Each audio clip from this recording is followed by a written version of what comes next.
పరమేశ్వర స్వరూపైన సభకి నమస్కారం.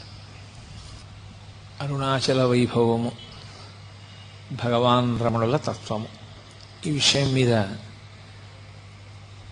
ఈనాటి నుండి ప్రసంగాలు చెయ్యాలి అని పెద్దల సంకల్పం.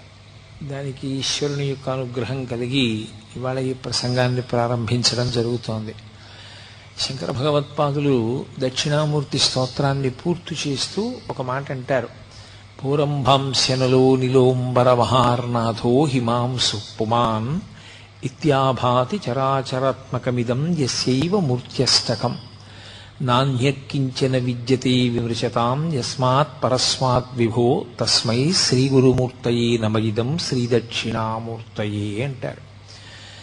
అంటే అంతటా నిండి నిబిడీకృతమైనటువంటి శివచైతన్యము కంటికి కనపడేటట్టుగా అష్టమూర్తి తత్వంగా ప్రకాశిస్తూ ఉంటుంది.